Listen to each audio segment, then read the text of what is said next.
जय श्री कृष्ण साहब। विघ्नहर्ता आप सबके विघ्नों का हरण करे और सभी को सुख समृद्धि एवं सौभाग्य प्रदान करे। ज्येष्ठ संकटी गणेश चतुर्थी व्रत कथा। एक दिन माता पार्वती ने गणेश जी से पूछा, हे पुत्र, मैं ज्येष्ठ माह के कृष्ण पक्ष को आने वाली चतुर्थी के विषय में जानने को अति उत्सुक हूँ। उस चतुर्तिथि को किस नाम से जाना जाता है वो बतलाओगे? उस चतुर्थी पर व्रत करने का क्या विधान है और उसकी क्या कथा है, वह भी मुझे बताओ। माता पार्वती की बात सुन भगवान श्री गणेश जी बोले, हे माता, ज्येष्ठ माह के कृष्ण पक्ष को आने वाली चतुर्थी को एक दंत संकट चतुर्थी के नाम से जाना जाता है। इस व्रत का अनुष्ठान जो भी मनुष्य पूर्ण श्रद्धा भाव से करता है, उसकी सभी मनोकामनाएं सिद्ध हो जाती है। इस व्रत में मनुष्य को रात्रि में चंद्र दर्शन करते हुए चंद्र को जल अर्पित करना चाहिए और उसके पश्चात मेरी विधि विधान से पूजा करने के बाद भोजन करना चाहिए। इस व्रत अनुष्ठान के फलस्वरूप मेरे भक्तों के मैं सारे कष्ट हर लेता हूँ और उनकी सभी कार्यों में आने वाले विघ्नों को दूर करता हूँ। अब मैं आपको इस व्रत की कथा सुनाने जा रहा हूँ। आप इसे ध्यान पूर्वक सुनिएगा। सतयुग में एक परम प्रतापी पृथु नामक राजा हुआ था। राजा इतने महान थे कि उन्होंने 100 यज्ञ संपन्न किए हुए थे। उन्हीं के राज्य में दयादेव नामक एक ब्राह्मण रहता था। उन्हें वेद शास्त्र में निपुण ऐसे 4 पुत्र थे कि उन्होंने अपने चारों पुत्रों का विवाह ग्रह सूत्र के वैदिक विधान से कर दिया था। एक दिन उनकी 4 पुत्र वधुओं में से सबसे ज्येष्ठ पुत्र वधु ने अपनी सास से कहा, हे सासू माँ, मैं अपने बाल्यकाल से ही संकट नाशक श्री गणेश जी का व्रत करती हुई आई हूँ। मैंने अपने पितृ ग्रह में भी इस पुण्यदायक व्रत का अनुष्ठान किया था। अतः हे कल्याणी, आप मुझे इस शुभ फलदायक व्रत का अनुष्ठान करने की अनुमति प्रदान करें। अपनी पुत्र वधु की बात सुनकर उसके ससुर जी कहने लगे, हे बहू, तुम सभी बहुओं में श्रेष्ठ तथा ज्येष्ठ हो। तुम्हें यहाँ किसी प्रकार का कष्ट नहीं है और ना ही तुम भिक्षुणी हो। अतः तुम ऐसी स्थिति में किस कारण से व्रत अनुष्ठान करना चाहती हो? हे सौभाग्यवती, यह समय तुम्हारे उपभोग का है। यह गणेश जी कौन है?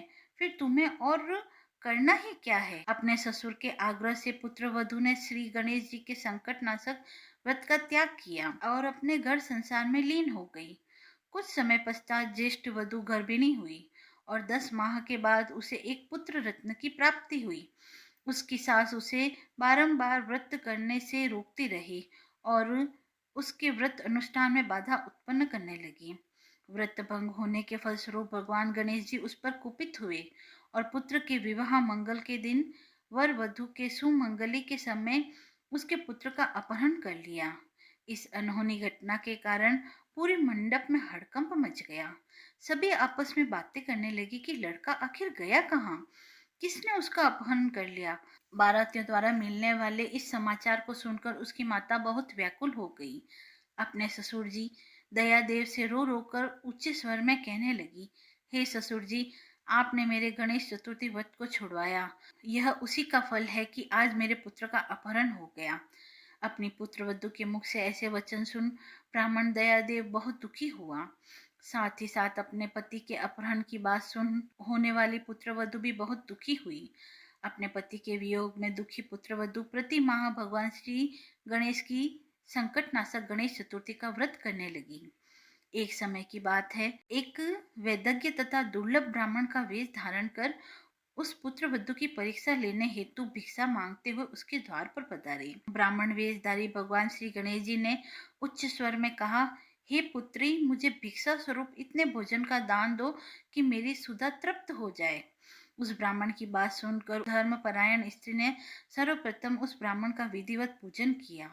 पूर्ण श्रद्धा भाव से भोजन कराने के पश्चात उस ब्राह्मण को वस्त्र अलंकार अर्पित किए। कन्या की सेवा से संतुष्ट होकर ब्राह्मण ने उच्च स्वर में कहा, हे कल्याणी, मैं तुम्हारे सेवा भाव से अत्यंत प्रसन्न हूँ। अब तुम अपनी इच्छा के अनुकूल मुझसे वर प्राप्त कर सकती हो।